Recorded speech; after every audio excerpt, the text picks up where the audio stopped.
Imaginez-vous en pleine forêt amazonienne, face à une rivière qui cuit littéralement vivant les animaux qui y tombent. Il ne s'agit pas d'un film fantastique ni d'une zone volcanique en Islande. Nous sommes au cœur du Pérou, où la rivière Chanay-Timpixca défie toutes les théories scientifiques. Ici, l'eau atteint 95 degrés Celsius, mais le plus terrifiant, c'est qu'aucun volcan ne se trouve à des centaines de kilomètres à la ronde.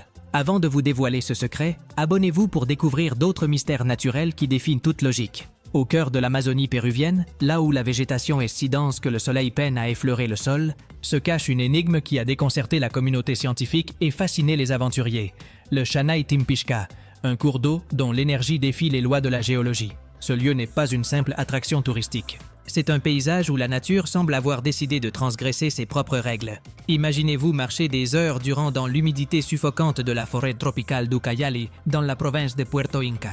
Les cris des aras et le craquement des branches sèches vous accompagnent jusqu'à ce que, soudain, l'air change. Une brume épaisse et chaude commence à s'insinuer entre les figuiers étrangleurs. Ce n'est pas un brouillard d'ordinaire, c'est de la vapeur d'eau. Sous vos yeux apparaît une rivière d'eau turquoise et émeraude, bouillonnant d'une fureur silencieuse. Le plus troublant est que, contrairement à d'autres points chauds du globe, aucun volcan ne se trouve à des centaines de kilomètres à la ronde. Pour les géologues, l'existence de cette rivière est une énigme aux pièces impossibles à expliquer. Normalement, lorsqu'on découvre des sources chaudes de cette ampleur, un géant de feu sommeille sous la terre. Mais dans cette région de forêt tropicale de plaine, l'activité volcanique est inexistante. C'est comme trouver un poêle allumé au milieu d'une banquise, sans gaz ni électricité. Cette anomalie fait de cette rivière un phénomène unique sur la planète. Une exception à la règle qui oblige les experts à repenser la circulation de l'énergie thermique dans la croûte terrestre, en dehors des feux annulaires traditionnels. Le nom Chanay-Timpixca provient de la langue locale et signifie littéralement « bouilli par la chaleur du soleil ». Les habitants de la communauté de Mayantuyacu connaissent ce phénomène depuis des temps immémoriaux et l'ont intégré à leur mythologie comme un don de Yakumama, la grande mère serpent des eaux.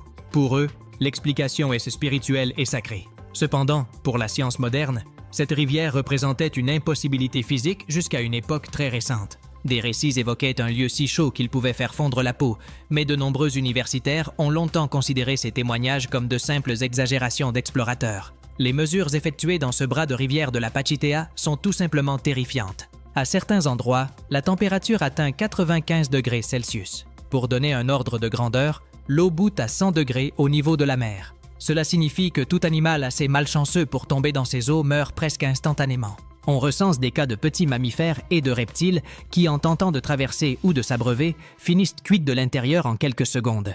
C'est un écosystème d'une beauté mortelle où seule la vie microscopique la plus extrême a réussi à s'adapter. Ce phénomène est tellement incroyable qu'il semble venu d'un autre monde, n'est-ce pas? Alors que les scientifiques tentent d'expliquer comment l'eau peut se réchauffer profondément dans la croûte terrestre sans magma à proximité, une légende locale attribue ce phénomène au pouvoir d'un serpent géant. Si cette découverte vous fascine, n'hésitez pas à partager en commentaire d'autres lieux étranges que vous connaissez et à diffuser cette vidéo à vos amis passionnés de géologie. Pensez à vous abonner et à activer les notifications. Votre soutien nous permet de continuer à vous proposer du contenu qui remet en question les idées reçues scientifiques et nous montre à quel point notre planète est extraordinaire. C'est le géoscientifique Andrés Russo qui, inspiré par les légendes que son grand-père lui racontait enfant, décida de localiser la rivière et de l'étudier scientifiquement.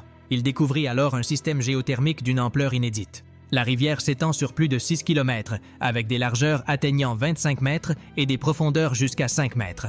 La question qui taraudait les experts était la suivante. Comment une telle quantité d'eau peut-elle être chauffée sans source de magma à proximité? L'importance du débit est telle que chauffer une telle quantité d'eau nécessiterait une source d'énergie colossale, équivalente à des milliers de chaudières industrielles fonctionnant simultanément. La réponse, bien que toujours à l'étude, semble se trouver au cœur de la croûte terrestre. On pense que cette eau provient des glaciers andins et s'infiltre profondément dans la Terre par des failles géologiques. En descendant à de telles profondeurs, le gradient géothermique de la planète la chauffe à un degré extrême. Cette eau surchauffée cherche ensuite un exutoire et jaillit, sous l'effet de la pression et de la température volcanique, à travers des fractures dans la région de Mayantuyacu. Il s'agit en quelque sorte du sang chaud de la Terre circulant dans ces veines rocheuses. Ce système hydrotechnique fonctionne comme un radiateur planétaire aux dimensions colossales. Malgré sa dangerosité, la rivière est un centre de spiritualité et de guérison. Les chamans locaux utilisent la vapeur et l'eau, là où la température est supportable, pour des rituels de médecine traditionnelle.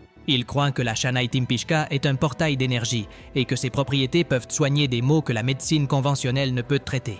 Cette dualité entre risque mortel et pouvoir guérisseur confère à l'endroit une fascination irrésistible pour ceux qui cherchent à percer les mystères du monde. Pour les visiteurs, se promener sur ces rives est une expérience quasi mystique. La chaleur vous enveloppe et le murmure de l'eau bouillonnante crée une atmosphère hors du temps. Au-delà de son importance culturelle, la rivière est un véritable trésor pour la biologie. Des extrémophiles, des micro-organismes qui non seulement survivent, mais prospèrent dans ces températures extrêmes, y ont été découverts. Ces minuscules organismes pourraient détenir la clé de la compréhension des origines de la vie sur Terre, ou même de la manière dont la vie pourrait exister sur d'autres planètes aux conditions hostiles. Chaque goutte d'eau de cette rivière est une bibliothèque d'informations génétiques que nous commençons à peine à déchiffrer. Les scientifiques sont fascinés par la possibilité que ces bactéries contiennent des enzymes capables de résister aux procédés industriels à haute température, ce qui pourrait révolutionner la biotechnologie moderne. La géologie de la région suggère l'existence d'un système de circulation naturelle sans précédent. En collectant des données, Rousseau et son équipe ont découvert que l'eau s'écoule à un débit de 6000 litres par seconde. Le maintien d'une telle température dans un tel flux implique que la chaleur n'est pas superficielle, mais provient d'un noyau terrestre beaucoup plus actif que ne le laissaient supposer les cartes géologiques de cette région.